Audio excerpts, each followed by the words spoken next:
Friends, welcome to my channel.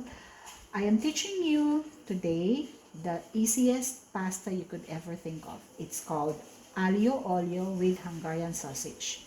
Okay, here are the ingredients. Pasta, spaghetti pasta. We have crushed red pepper.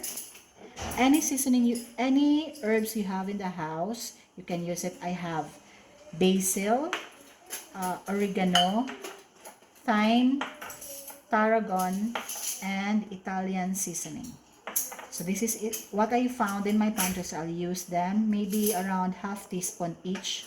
And then we have 2 tablespoons of crushed and minced garlic, salt and pepper, and olive oil. And we have 2 pieces of Hungarian sausage. We cut it into strips. Okay, here's what you do. So while we already have boiling water here for the pasta, so we're going to make around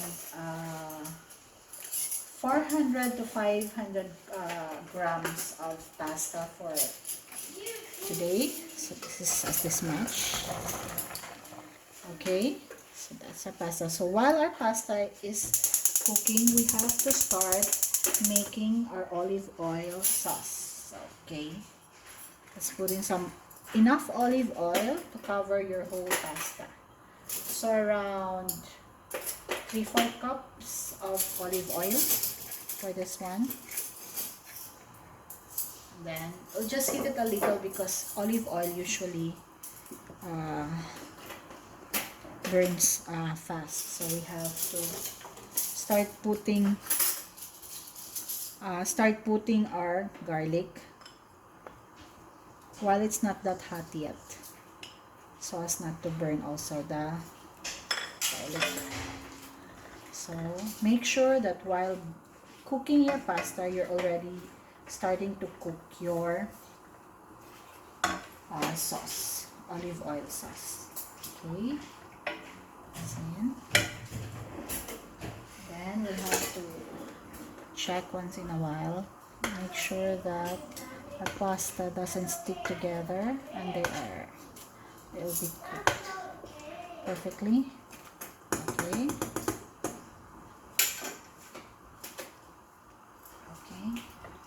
so let's just wait. Okay, keep on stirring the garlic so as not to burn the garlic. This one is really the main ingredient of this recipe, the olive oil and the garlic. Thus the name Aglio Olio. Okay.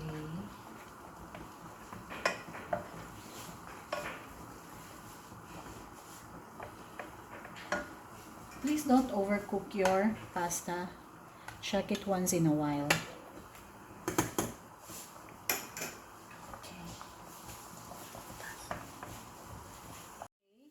So now, our garlic is already hot and it smells good in here. We have to saute next the Hungarian sausage, and then let's add up all the seasonings we have.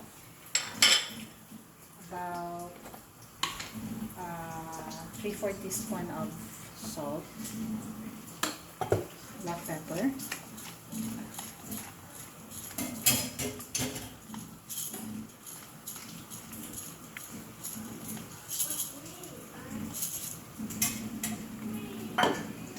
Italian seasoning,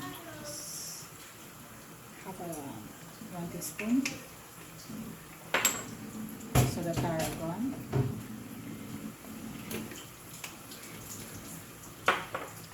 the thyme,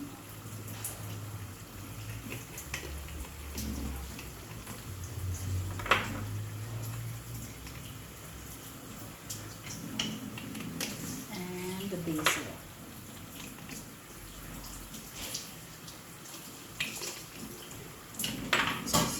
Together. This is easy and faster to cook. So when it's ready, you lower down the heat and then you can put on the pasta here. is lower than the heat. I think our pasta is already done. We just have to slowly put the pasta in an olive oil sauce. By this time, you can already turn off the heat because we don't need to overcook the pasta so that it's still al dente. Okay, so transfer all the pasta here in our sauce so that we'll be ready to set it up. The pasta already, so we have to add some chili flakes to make it a little spicy. Depends on your preference. And then you mix it all and then transfer it to your serving dish.